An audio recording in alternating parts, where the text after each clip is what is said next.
అద్భుతమైన సినిమాలను ఎంకరేజ్ చేస్తూ ఉంటారు ఆయన. అందరికీ నమస్కారం. ముందుగా I want to talk about Tarun, one of my favourite directors.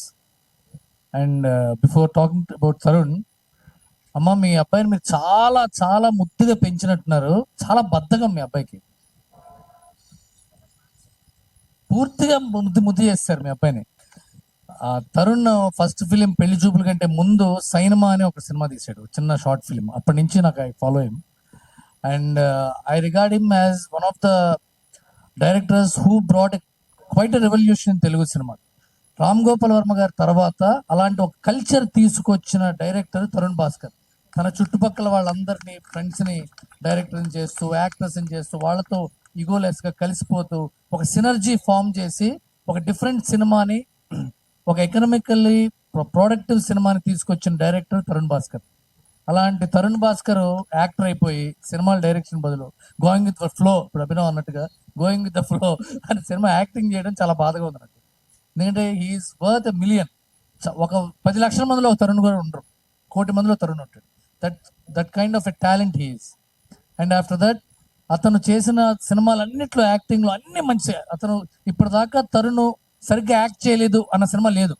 He brings that freshness, he brings that light heartedness, even how much depth character has. అది చాలా కష్టం ఒక యాక్టర్గా. అలాంటి ఒక యాక్టరు, అలాంటి ఒక కల్చర్ ఉన్న యాక్టరు, డైరెక్టరు పక్కన పెడితే ఇప్పుడు ఈషా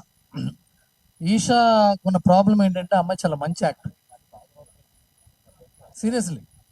అంతకుముందు ఆ తర్వాత సినిమా నుంచి అమ్మాయి యాక్టరు. మంచి యాక్టింగ్ స్కోప్ ఉన్న క్యారెక్టర్సే ఈషాకి ఇస్తారు కదమ్మా. మంచి యాక్టింగ్ స్కోప్ లేదండి, ఓన్లీ ఇట్ డాన్స్ అంటే ఎవరు, అందుకే ఈషా ఎందుకు? చాలా కష్టం యాక్టర్స్కి, అదే ప్రాబ్లం. జయసుధ గారికి అదే ప్రాబ్లం. చాలా మంచి యాక్టర్స్కి ఏంటంటే యాక్టింగ్ స్కోప్ ఉన్న క్యారెక్టర్లు ఇస్తారు. బట్ ఒక ఫెచ్చింగ్ ఏంటంటే ఇలాంటి యాక్టర్స్ వాళ్ళు బతికున్నంత కాలం తెలుగు సినిమా ఇండస్ట్రీలో ఉంటారండి. They will do acting till they retire. వాళ్ళు రిటైర్ అయ్యేదాకా ఉండే గొప్ప టాలెంట్ ఈషా.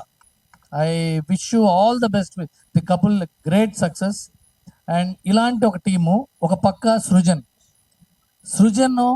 ఎలాంటి సినిమాలు చేసుకుంటూ వచ్చాడు, content rich films, content rich. 35 I think it's going to take away the cake in the next national award.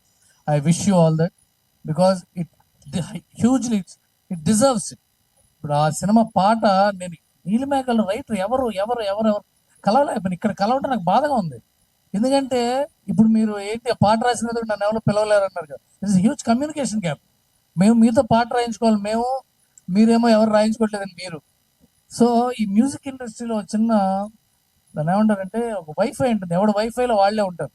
ఆ మ్యూజిక్ డైరెక్టర్లు, ఆ లిరిక్ రైటర్లు. ఇంకోళ్ళకి ఆ వైఫై పాస్వర్డ్ ఎవరు పాస్వర్డ్ దొరకడం కష్టం. So I wish you grand success. And ఈ నందకిషోర్ ఉన్నారు, 35 director Nandakishore అడిగి, ఇంతకంటే ఏ సినిమా చేయట్లేదండి నువ్వు, 2 ఏళ్ళ నుంచి ఖాళీగా ఉన్నావు అంటే, లేదండి ఏదో స్క్రిప్ట్ రాసుకున్నాను, ఏవో తెలిసిందే కదా మీకు, తెలిసిందే కదా అన్నాడు. నువ్వు డైరెక్ట్ చేయకపోతే నీ తప్పే. That kind of a talent you are. And అరే సజీవా యారా సజీవ్, యార్ సజీవ్. అండ్ చూడ మళ్ళీ అదే తరుణ్ భాస్కర్ కల్చర్లోంచి ఒక సినిమా డైరెక్టరు తన ఫస్ట్ ఏడీతో డైరెక్ట్ చేస్తుంటే తనకి డైలాగులు రాసి ఒక క్యారెక్టర్ కూడా చేయటం, that kind of energy, very healthy synergy, ఒక గ్రూప్గా ఫామ్ అయ్యి పైకి రావటం, మంచి సినిమాలు చేయటం, అలాంటి వాతావరణం తీసుకురావటం. It is very very healthy atmosphere. ఇంత హెల్దీ అట్మాస్ఫియర్ సినిమా డెఫినెట్గా పెద్ద సక్సెస్ అవుతుంది. Jai Krish, songs are amazing. I think I'm going to wish everyone a grand success and welcome Vivek, Anup to Telugu industry.